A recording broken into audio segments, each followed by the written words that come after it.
Let us start lecture number 9 chapter 9 sequence and series. और आज हम लोगों के लेक्चर में हम लोग स्टडी करेंगे ज्योमेट्रिकल प्रोग्रेशन जीपी, उसकी जर्नल टर्म, उसकी sum of N terms of GP, और उसके अलावा ज्योमेट्रिकल मीन की जो बेसिक डेफिनेशन है, geometrical mean of N numbers और geometrical mean of two numbers, वो सब हम लोग डिस्कस करेंगे। उसके बाद दो नंबर्स के बीच में एन नंबर्स इंसर्ट करेंगे सच दैट जो रिजल्टिंग सीक्वेंस आएगी वो ज्योमेट्रिकल प्रोग्रेशन होगी, तो हम उसे कैसे इंसर्ट कर सकते हैं वो देखेंगे। उसके अलावा रिलेशनशिप देखेंगे अर्थमेटिक मीन में और ज्योमेट्रिकल मीन में, और उसको ज्योमेट्रिकली वेरीफाई करेंगे। तो इन सब टॉपिक को करने से पहले फटाफट हम लोग एक रिव्यू कर लेते हैं। हम लोगों ने जो प्रीवियस लेक्चर में अर्थमेटिक प्रोग्रेशन पढ़ा, जिससे कि हम लोगों को ज्योमेट्रिकल प्रोग्रेशन के कॉन्सेप्ट फटाफट क्लियर हो जाए। तो हमने कहा सीक्वेंस जिसमें पैटर्न होता है उसको हम अर्थमेटिक, उसे हम प्रोग्रेशन कहते हैं। अब अर्थमेटिक प्रोग्रेशन हम लोग स्टडी कर चुके हैं। अर्थमेटिक प्रोग्रेशन में पैटर्न क्या होता है कि अगर आपके पास ये सीक्वेंस है और इसका पैटर्न क्या है कि हर दो कंसेक्यूटिव टर्म का डिफरेंस कॉमन हो, हर दो कंसेक्यूटिव टर्म का डिफरेंस कॉमन हो, next term minus previous term, हर जगह पे कोई भी दो टर्म ले ले, next term minus previous term का जो डिफरेंस आ गया अगर कॉमन है और से इट इज डी, तो हम कहते हैं कि ये जो प्रोग्रेशन होगी वो अर्थमेटिक प्रोग्रेशन होगी। और इसी में अगर हमारे पास ये फर्स्ट टर्म ए हो जाए और कॉमन डिफरेंस डी हो जाए, तो हम अर्थमेटिक प्रोग्रेशन को इन टर्म्स ऑफ ए और डी कैसे लिख सकते हैं? ए प्लस डी, ए प्लस 2d लिख सकते हैं। और आप देखिए सेकेंड टर्म में ए प्लस डी आया, थर्ड टर्म में ए प्लस 2d आया, फोर्थ टर्म में ए प्लस 3d आएगा, तो nth टर्म में ए प्लस n माइनस 1d आएगा। इसी को हम जर्नल टर्म या nth टर्म भी कहते हैं। और लास्ट टर्म अगर nth टर्म आपके पास l हो जाए, अगर nth टर्म आपके पास l हो जाए, nth टर्म मींस an, अगर an आपके पास गिवन है l, तो an l is equal to a plus n minus 1 into D हो जाएगा। तो यही सारी टर्मोलॉजी यहां पे ज्योमेट्रिकल प्रोग्रेशन में यूज होगी। और ज्योमेट्रिकल प्रोग्रेशन की अगर हम बात करें तो ज्योमेट्रिकल प्रोग्रेशन होता क्या है कि अब progression a1 a2 an minus 1 an is called geometrical progression, इसे शॉर्ट में जीपी कहते हैं। if each term is non-zero and her term non zero होगी, एंड क्या होगा? जैसे अर्थमेटिक प्रोग्रेशन में कॉमन डिफरेंस था, ज्योमेट्रिकल प्रोग्रेशन में कॉमन रेशियो होगा। यानी दो कंसेक्यूटिव टर्म का जो रेशियो है हर जगह पे सेम होगा, means next term upon first term, previous term, वो उसका जो रेशियो है वो हर जगह पे कॉमन आएगा। तो इस तरह का अगर हमें पैटर्न मिलता है तो इस प्रोग्रेशन को हम ज्योमेट्रिकल प्रोग्रेशन कहते हैं। And a2 upon a1 is equal to a3 upon a2 is equal to an upon an minus 1 is equal to, अगर r हो जाए से, जिसे हमने बाद में कहा कॉमन रेशो, जैसे इसका नाम है, देखिए कि रेशो कॉमन है, इस सीक्वेंस में रेशो कॉमन है, तो हमने कह दिया ज्योमेट्रिकल प्रोग्रेशन। इस सीक्वेंस में अगर डिफरेंस कॉमन हो तो हम उसे कह देते हैं अर्थमेटिक प्रोग्रेशन। तो इसे हम कहते हैं ज्योमेट्रिकल प्रोग्रेशन।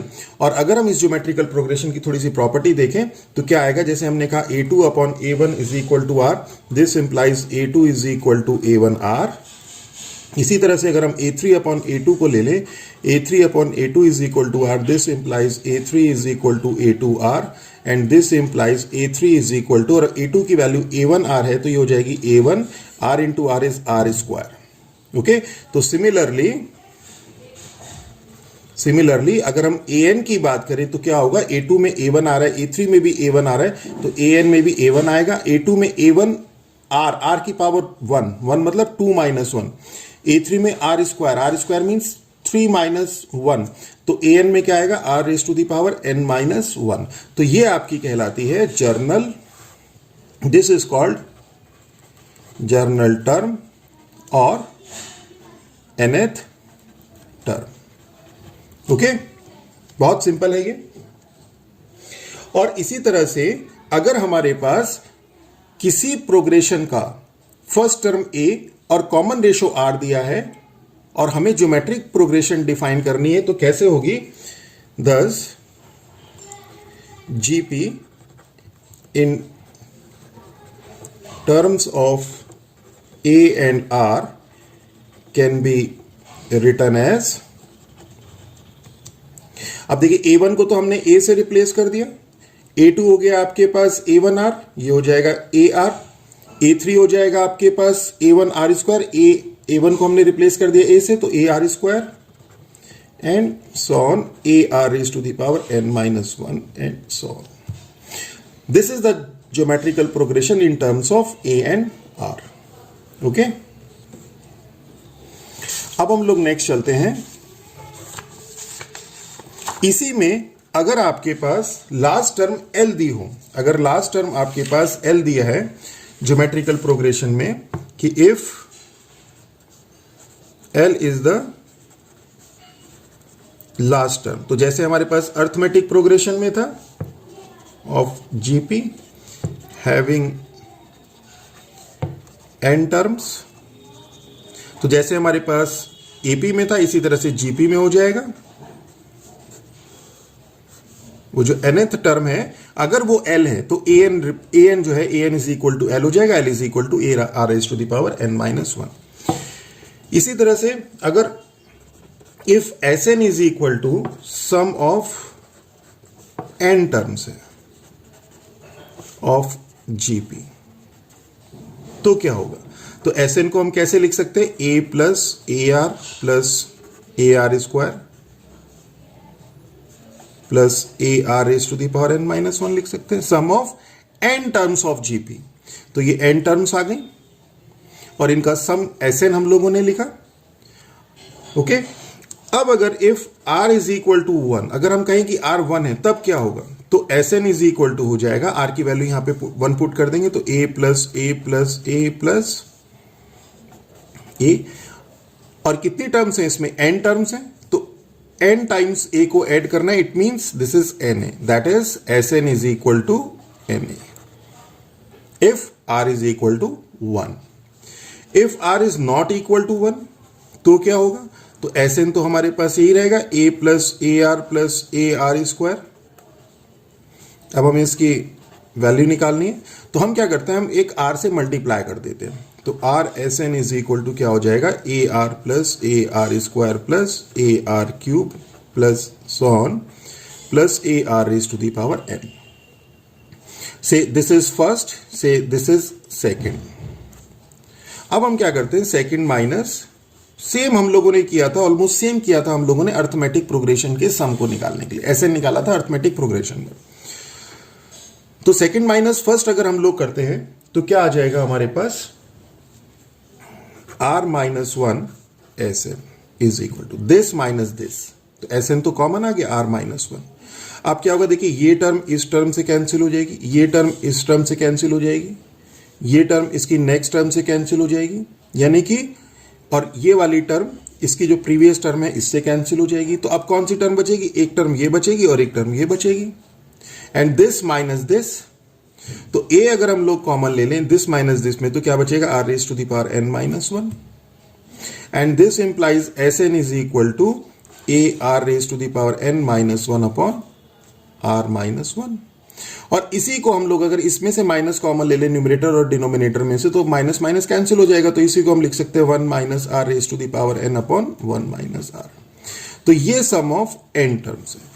कुछ बुक्स में इसको R इज ग्रेटर देन 1 और R इज लेस देन 1 से डिफाइन किया है, हालांकि इसके पीछे कोई लॉजिक नहीं है।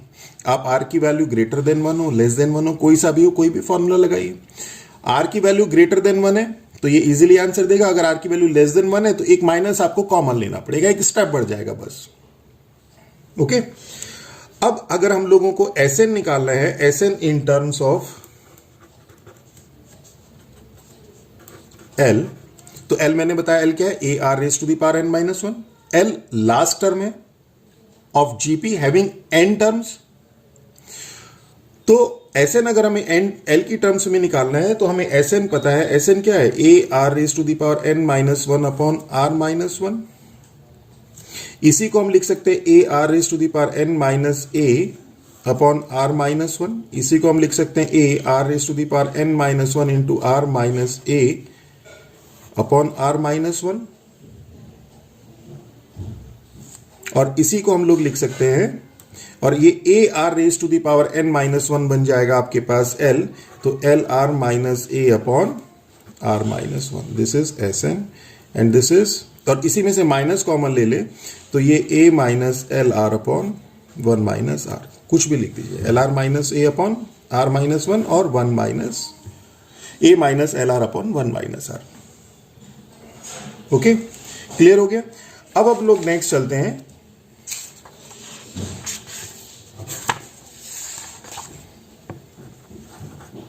नेक्स्ट हम लोगों के पास आता है ज्योमेट्रिकल मीन, बहुत इंपॉर्टेंट है और थोड़ा सा कई जगह पे कुछ कंफ्यूजन्स हैं इसमें, तो हम लोग कोशिश करेंगे आपके सारे कंफ्यूजन्स आज दूर कर दें। ज्योमेट्रिकल मीन्स, इसे शॉर्ट में हम लोग GM ज्योमेट्रिकल मीन भी लिखते हैं। ज्योमेट्रिकल मीन होता क्या है? तो basically geometrical mean is a mean, ये भी मीन है, जैसे अर्थमेटिक मीन है वो भी मीन है, एवरेज है जिसे हम जनरल लैंग्वेज में एवरेज कहते हैं, इसी तरह ज्योमेट्रिकल मीन भी आपका मीन ही है, एवरेज ही है। इसकी अपनी प्रॉपर्टीज हैं, ये यूज होता है मोस्टली बिजनेस में एंड फाइनेंस में to calculate average growth rate. तो इट मीन्स व्हाट कि geometrical mean is a mean, और जिसे हम जनरल लैंग्वेज में कहते हैं एवरेज। तो एवरेज की प्रॉपर्टी को सेटिस्फाई करना चाहिए। एवरेज की प्रॉपर्टी क्या होती है कि अगर आपके पास दो नंबर ए और बी हैं, उसका एवरेज आपको निकालना है, चाहे वो अर्थमेटिक हो चाहे ज्योमेट्रिकल हो, तो वो बीच में लाई करेगा। ओके, तो geometrical mean is a mean और एवरेज। ओके, और it is most commonly used in, जैसे बताया, business and finance to calculate average growth rate. Okay, basically statistics का पार्ट है ये। तो जब हम ज्योमेट्रिकल मीन की बात करते हैं तो geometric mean of n numbers, यहां पे हम सिर्फ 2 नंबर्स की बात करेंगे, पर जो ज्योमेट्रिक मीन है वो n नंबर से डिफाइन होता है। जनरली जो n नंबर से डिफाइन होता है इज द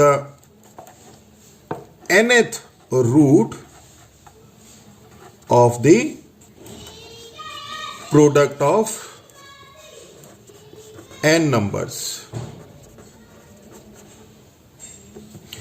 बहुत सिंपल है ये कि ज्योमेट्रिक मीन क्या होता है, nth रूट होता है प्रोडक्ट ऑफ n नंबर्स का, nth root of the product of n numbers. कि लेट, कैसे कि let a1 a2 an are n numbers, ये n नंबर्स हैं, तो इनका जो ज्योमेट्रिक मीन होगा वो क्या होगा, वो nth रूट होगा, nth root power 1 by n of a1 into a2 into an। Clear हो गया? जैसे हम लोग बात करें कि फॉर 3 नंबर्स, हमारे पास सपोज 3 नंबर्स हैं, कौन कौन से, से 4 है, 8 है एंड 128 है, इसका हमें ज्योमेट्रिक मीन निकालना है। तो ज्योमेट्रिक मीन क्या हो जाएगा, cube root of 4 into 8 into 128 and this is equal to 16। Okay, अगर हमें फॉर 2 नंबर की बात करें तो फॉर 2 नंबर्स से हमारे पास नंबर है 4 and 9, अगर हम इसके ज्योमेट्रिक मीन की बात करें तो ये हो जाएगा square root of 4 into 9 means 6। Clear हो गया? अब हम जो 2 नंबर्स के लिए हमारे पास यहां पे ज्योमेट्रिक मीन ज्योमेट्रिक प्रोग्रेशन के साथ कोरिलेट करता है। कैसे कोरिलेट करता है वो देखिए, नोट। फॉर 2 नंबर्स से A and B, if we insert, अगर इन दोनों का हम ज्योमेट्रिक मीन निकालें और उसे इंसर्ट कर दें इसके बीच में, तो जो रिजल्टिंग सीक्वेंस आएगी वो ज्योमेट्रिक प्रोग्रेशन होगी। ऐसे कोरिलेट करता है ज्योमेट्रिक मीन ज्योमेट्रिक प्रोग्रेशन के साथ कि फॉर 2 नंबर से A and B, if we insert if we insert geometric mean between these number, then resulting sequence will be GP। Clear हो गया? जैसे हमारे पास 4 और 9 था, 4 और 9 का हमारे पास ज्योमेट्रिकल मीन क्या था? 6 था। तो 4, 6, 9 ये क्या होगी? ये GP होगी। ओके, इन दोनों नंबर का जो ज्योमेट्रिकल मीन था वो 6 था, और अगर हम इस 6 को इंसर्ट कर दें बीच में तो जो हमारे पास रिजल्टिंग सीक्वेंस आएगी वो ज्योमेट्रिकल प्रोग्रेशन होगी। ओके, दैट इज अगर हम इन जनरल बात करें तो in general A root A B A और बी का जो ज्योमेट्रिक मीन है वो क्या हो जाएगा? रूट ए बी हो जाएगा, and B that is a geometric mean B is a GP, वो जीपी होती है। क्लियर हो गया? तो ज्योमेट्रिक मीन भी हमारा क्लियर हो गया, और दो नंबर के साथ वो कैसे कोरिलेट करता है ज्योमेट्रिक प्रोग्रेशन के साथ वो भी क्लियर हो गया। अब हम देखते हैं ज्योमेट्रिक मीन की कुछ प्रॉपर्टीज होती हैं। तो ज्योमेट्रिक मीन की जब प्रॉपर्टी होती है वो क्या क्या होती है और वो कैसे सेटिस्फाई होती है? Geometric mean for two numbers A and B. तो जैसे मैंने आपको बताया कि geometric mean for two numbers A and B is क्या हो जाएगा? ए इंटू बी हो जाएगा। अब क्या है? Since geometric mean is an average, average ही तो होता है, geometric mean is an average. तो इसमें क्या क्या प्रॉपर्टी लगेंगी कि geometric mean for two positive number is positive. अगर ए और बी दोनों पॉजिटिव हैं तो इनका ज्योमेट्रिक मीन, चूंकि बीच में एवरेज हमेशा बीच में लाया करता है, तो पॉजिटिव होगा। और अगर ए और बी नेगेटिव हैं तो चूंकि एवरेज बीच में लाया करता है तो इसलिए नेगेटिव होगा। तो वही हम यहां पे लिख रहे हैं कि geometric mean for two positive number is positive. Second, geometric mean for two negative number is negative. और क्या लिख रहे हैं? थर्ड देखते हैं कि geometric mean for two number of opposite sign does not exist. अब आप कहेंगे सर अर्थमेटिक मीन में तो एग्जिस्ट करता था, ज्योमेट्रिक मीन में क्यों नहीं एग्जिस्ट करता?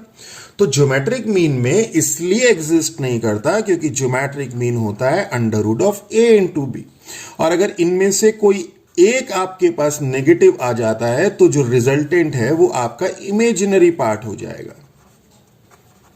और इसको एक्सक्लूड करने के लिए हम लोग क्या कहते हैं कि हमारे पास जो ज्योमेट्रिक मीन है वो क्या होगा? उसमें दोनों नंबर पॉजिटिव या नेगेटिव होंगे। क्लियर हो गया? अब बात आती है कि अब ये हम लोगों का geometric mean is G for two number A and B, then अगर हमारे पास जी क्या हो? ज्योमेट्रिक मीन हो ए और बी का, तो मैंने आपको बताया था लास्ट में, यहां पे भी बताया कि क्या होगा? ए जी बी ज्योमेट्रिकल प्रोग्रेशन होगा। जैसे यहां पे आपको 4 और 9 का मैंने एग्जांपल भी दिया कि 4 और 9 है, इसका ज्योमेट्रिकल मीन 6 है, उसे अगर हम इंसर्ट कर दे बीच में तो ये जो रिजल्टेंट सीक्वेंस है वो क्या होगी? जीपी होगी। ओके, तो if geometrical mean is G for two number A and B, then A G B will be geometrical progression. अब हम इसका जरा प्रूफ देखते हैं। तो फॉर जीपी, अगर ये आपके पास ज्योमेट्रिकल प्रोग्रेशन है तो मैंने क्या बताया था आपके पास कि इसका जो रेशियो होगा वो कॉमन होगा. रेशियो कॉमन मींस हर दो कंसेक्यूटिव टर्म का जो रेशियो है वो कॉमन होगा. That is for GP G upon A is equal to B upon G होगा.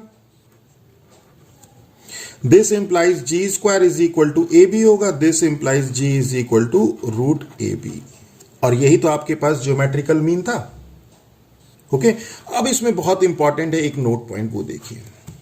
हम एक सीक्वेंस लिखते हैं 1 4 16. ये क्या है? ये एक जीपी है. हम एक लिखते हैं 1 - 4 16. ये क्या है? ये भी एक जीपी है. हेयर 4 क्या है? ये ज्योमेट्रिकल मीन है. किसका? ऑफ 1 and 16 का. ऑफ 1 and 16 का. But here -4 is not geometrical mean for 1 and 16. तो मीन्स अगर आपके पास कोई 3 टर्म है जीपी की ए आर स्क्वायर, तो जरूरी नहीं कि मिडिल वाली टर्म हमेशा आपकी ज्योमेट्रिकल मीन होगी. It is not always true. Okay अगर मिडिल टर्म आपकी ज्योमेट्रिकल मीन होती है तो ये आपका ज्योमेट्रिकल प्रोग्रेशन होगा. पर अगर ये ज्योमेट्रिकल प्रोग्रेशन है तो इट डज नॉट मीन कि it is always geometrical mean. Clear हो गया? चलिए नेक्स्ट चलते हैं. नेक्स्ट आता है हमारे पास कि अब हमें क्या करना है? इंसर्ट करना है n नंबर. सपोज ए और बी है, इसके बीच में हमें n नंबर्स इंसर्ट करने हैं. तो सपोज हमारे पास नंबर है G1 G2 G3 Gn. ये हमें n नंबर्स इंसर्ट करने हैं सच दैट कि जो रिजल्टिंग सीक्वेंस आ जाए वो क्या आ जाए? जीपी आ जाए. तो इट मींस व्हाट कि to insert n numbers G1 G2 Gn between A and B such that resulting sequence become GP. कि रिजल्टिंग सीक्वेंस क्या बन जाए? ज्योमेट्रिक प्रोग्रेशन बन जाए. हमें n नंबर इस तरह से इंसर्ट करने हैं. तो क्या किस तरह से हम इंसर्ट करेंगे? तो हम क्या मान लेते हैं कि ए और बी के बीच में ये सारे n नंबर्स इंसर्ट करने हैं. तो let A G1 G2 Gn B is a GP. ये जीपी है. इट कंसिस्ट, इसमें कितनी टर्म है? It consist n+2 terms. इसमें G1 G2 Gn तो ये n टर्म्स हो गई और A और B 2 टर्म और हो गई, तो ये टोटल n+2 टर्म्स हो गई. अब अगर ये n+2 टर्म्स हो गई तो B क्या है? Where B is n+2th term. देखिए यहां पे बड़ा ध्यान रखिएगा कि जो G1 है, जब हम G1 G2 G3 की बात कर रहे हैं तो G1 जो है फर्स्ट इंसर्टेड नंबर है. G1 की अगर हम बात करते हैं तो यह है फर्स्ट इंसर्टेड, क्योंकि कई बार कंफ्यूजन होता है. नंबर है, क्वेश्चन आता है कुछ, लिखते हैं हम कुछ, और सबसे ज्यादा मिस्टेक इसकी करते हैं. तो G1 है फर्स्ट इंसर्टेड नंबर. या इसी की अगर हम बात करें तो G1 जो है ज्योमेट्रिकल प्रोग्रेशन का सेकेंड टर्म है. Means second term of GP. यानी इस पूरी अगर हम इस पूरी जीपी को देखें तो ये सेकेंड टर्म है, और अगर हम इंडिविजुअली नंबर जो इंसर्ट किया है उसको देखें तो ये फर्स्ट इंसर्टेड नंबर है. Means first inserted number is the second term of GP. इसका ध्यान रखिएगा. ओके तो B is the n+2th term. और अगर हम लोग जर्नल nth टर्म की डेफिनेशन से देखें कि an is equal to AR⁻n-1, तो B इज इक्वल टू क्या हो जाएगा? B n+2th टर्म हो जाएगी, तो ये हो जाएगा AR⁻n+2 -1. तो क्या हो जाएगा? तो B is equal to, this implies B is equal to AR⁻n+2 -1. That is, this implies B is equal to AR⁻n+1. And this implies R⁻n+1 is equal to B upon A. And this implies R is equal to B upon A raised to the power 1 upon n+1. और हमें पता है कि अगर हमें किसी भी geometrical progression का ए यानी कि फर्स्ट टर्म और आर मिल जाए तो ज्योमेट्रिकल प्रोग्रेशन बहुत आसान होती है, A R square, A R cube and so on. Okay, तो यहां पे हमें क्या निकालना है, G1 G2 Gn निकालना है। सिर्फ ध्यान इतना रखना है कि ये G1 जो है फर्स्ट इंसर्टेड नंबर है, पर ये सेकंड टर्म है जीपी की। ओके, ये Gn जो है nth इंसर्टेड नंबर है, पर ये n+1th टर्म है जीपी की। ओके, तो अगर हम Gm की बात करें इसमें, तो Gm जो है वो है आपके पास m+1th टर्म ऑफ जीपी, या इसे हम कह सकते हैं mth इंसर्टेड। इस पे बार बार इसलिए जोर दे रहे हैं क्योंकि क्वेश्चन जो है कई बार इस टर्मिनोलॉजी में पूछा जाता है, कई बार इस टर्मिनोलॉजी में पूछा जाता है। और हम लोग क्या करते हैं कि जैसे ही हमारे पास nth एक शब्द आया तो हमने AR⁻n-1 लिख दिया, बिना देखे कि nth के आगे क्या बोला। तो nth इंसर्टेड नंबर कह रहा है अगर, तो वो m+1th टर्म होगी। ओके, तो Gm जो है आपके पास, देखिए यहां पे, तो Gm क्या हो जाएगा, Gm हो जाएगा m+1th term, means AR⁻m। nth term होती है आपके पास AR⁻n-1, तो n+1th टर्म हो जाएगी AR⁻n, where m is greater than equal to 1, less than equal to n। तो R आपके पास यहां से निकल चुका है, A आपको यहां दिया है तो A रखिए, R रखिए, और G1 निकालना है तो m की वैल्यू 1 रखिए, G2 निकालना है m की वैल्यू 2 रखिए, G3 निकालना है m की वैल्यू 3 रखिए, और सो ऑन। ओके, तो ये था आपके पास जब हम इंसर्ट करते हैं n नंबर्स को, तो G1 G2 G3 G4 कैसे निकालेंगे, R निकाल लीजिए और उसके बाद फिर G1 G2 G3 G4 ये निकालते रहिए। अब आता है हमारे पास relation between arithmetic mean and geometric mean.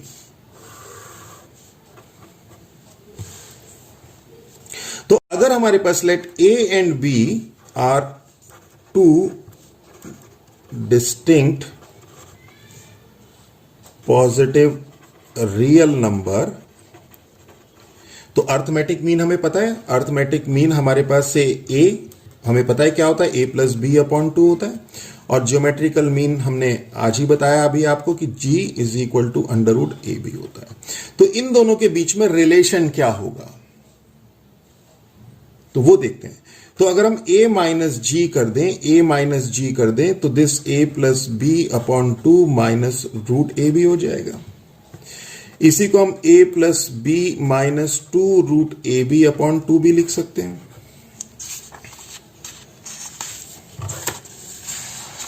और इसी को A-G को A+B-2√AB/2 को √A² + √B² -2√AB/2 भी लिख सकते हैं। और अगर आप यहां पे ध्यान से देखें तो this become √A- √B²/2। Okay, और देखिए ये आपके पास परफेक्ट स्क्वायर है, तो परफेक्ट स्क्वायर है तो पॉजिटिव वैल्यू देगा, positive value upon 2 positive value देगा, मींस ये हमेशा ग्रेटर देन 0 होगा, means this implies A-G is always greater than 0। तो अगर A-G ऑलवेज ग्रेटर देन 0 होगा तो A क्या होगा, ऑलवेज ग्रेटर देन G होगा, मींस अर्थमेटिक मीन जो है हमेशा बड़ा होगा किससे, ज्योमेट्रिकल मीन से। अर्थमेटिक मीन हमेशा ज्योमेट्रिकल मीन से ग्रेटर होगा। इसका हम लोग चाहे तो आप एग्जाम्पल भी देख सकते हैं कि सपोज आपके पास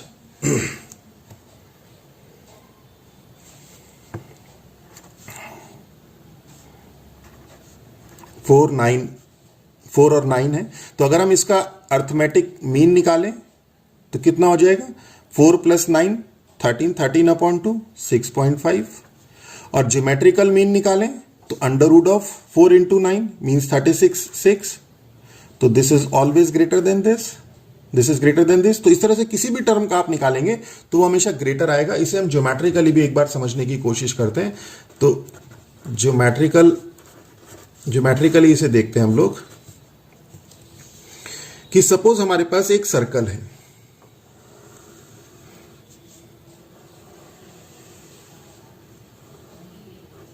ये इसका सेंटर, ये हमने बनाया। अब इसमें हमारे पास दो क्वांटिटी, ये सेंटर है इसका, हमने पास दो क्वांटिटी है। एक सपोज ये है, यहां से यहां तक का डिस्टेंस ए और यहां से यहां तक का डिस्टेंस बी। ओके, तो टोटल जो इसका डाया है, जो डायमीटर हो जाएगा वो a प्लस बी हो जाएगा और रेडियस आपके पास a प्लस बी अपॉन 2 हो जाएगा। तो सेंटर से कहीं पे भी आप लाइन खींचेंगे वो आपके पास a प्लस बी अपॉन 2 होगी। हमने क्या किया, इस पॉइंट से एक परपेंडिकुलर ड्रॉ किया, यहां पे एक, इस पॉइंट पे एक परपेंडिकुलर ड्रॉ किया। ओके, और एक हमने ये ड्रॉ किया। तो ये तो अगर आप ध्यान दें तो ये तो आपका रेडियस हो गया, और रेडियस मैंने बताया आपके पास a प्लस बी अपॉन 2, और a प्लस बी अपॉन 2 ही तो आपके पास क्या है, अर्थमेटिक मीन है। तो ये आपके पास हो गया a प्लस बी अपॉन 2, ये आपके पास अर्थमेटिक मीन हो गया। ओके, अब ज्योमेट्रिकल मीन क्या होगा आपका? अगर ये अर्थमेटिक मीन है तो इसे मैं बाद में बताता हूं आपको। भी ये आपके पास जो यहां से लेके यहां तक का जो डिस्टेंस है, ये होगा आपके पास ज्योमेट्रिकल मीन, और ये हमेशा a plus B upon 2 greater than होगा इसके। देखिए यहां से यहां तक का जो डिस्टेंस है ये हमेशा रेडियस होगा, तो सेंटर से जो भी लाइन आप खींचेंगे वो मैक्सिमम होगी। तो ये पॉइंट, ये वाली जो लाइन है वो आपके पास, अगर आप इस a को यहां ले लेते हैं, यहां ले लेते हैं, यहां ले लेते हैं, यहां ले लेते हैं, तो क्या होता, मैक्सिमम यहां तक चला जाता, ये और आगे चला जाता थोड़ा सा। तो अगर a और b डिस्टिंक्ट हैं, अलग अलग हैं, तो ये कभी भी दोनों सेम नहीं होंगे। और अगर a और b सेम हो जाए तभी ये दोनों अर्थमेटिक मीन और ज्योमेट्रिक मीन सेम होंगे। ये वाली लाइन शिफ्ट कर जाएगी यहां पे। अगर a और b डिस्टेंस सेम हो जाए, मींस यहां से यहां तक का a, यहां से यहां तक का b, तो ये वाली जो लाइन है, ये वाली लाइन यहां पे शिफ्ट हो जाएगी। उसी केस में क्या होगा, अर्थमेटिक मीन और ज्योमेट्रिकल मीन सेम होंगे। अदरवाइज अगर a और b डिस्टिंक्ट होंगे तो ये वाला जो डिस्टेंस है ये हमेशा इस डिस्टेंस से छोटा होगा, चाहे इधर लाई करे चाहे इधर लाई करे। क्लियर हो गया? अब ये रूट ए बी आता कैसे वो भी देख लीजिए। हमने कहा आपको, ये हमने एक सर्कल बनाया, ये पॉइंट, ये डिस्टेंस a, ये centre, this is distance b। हमने एक परपेंडिकुलर ड्रॉ किया, एक हमने ये, तो ये भी रेडियस ही होगा, तो ये रेडियस होगा तो कितना होगा, ये भी a प्लस बी अपॉन 2 होगा। ये हमने मान लिया o, ये a, ये b, ये c। अब ये OA क्या होगा, OA भी आपके पास रेडियस है, means a plus B upon 2 है, ये OA भी इतना है। तो AB कितना होगा, AB कितना होगा, AB होगा OA minus OB, OA minus OB।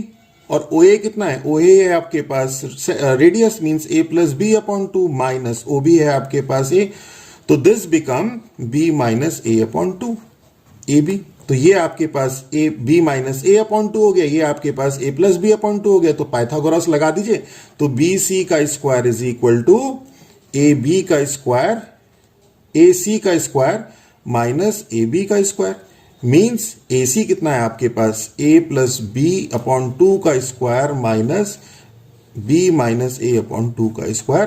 तो BC आपके पास रूट AB आ जाएगा।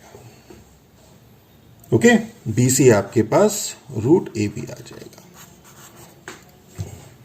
तो ज्योमेट्रिकली भी हमने क्या देखा कि अर्थमेटिक मीन जो है वो हमेशा ग्रेटर है ज्योमेट्रिकल मीन से। अगर हम इसे देखें कि 2 और 8 की अगर हम बात करें तो अर्थमेटिक मीन इसका आपके पास 5 है और ज्योमेट्रिकल मीन आपके पास 4 है। बहुत इंपॉर्टेंट प्रॉपर्टी है ज्योमेट्रिकल मीन और ज्योमेट्रिकल प्रोग्रेशन की, कि क्या है, बहुत इंपॉर्टेंट नोट इसमें डाल के लिखते हैं हम इसे, कि the product of N terms. अगर आपके पास ज्योमेट्रिक प्रोग्रेशन है और उसका आपको एन टर्म्स का प्रोडक्ट निकालना है तो हम डायरेक्टली बहुत इजीली कैलकुलेट कैसे कर सकते हैं ज्योमेट्रिकल मीन की हेल्प से, कि द प्रोडक्ट ऑफ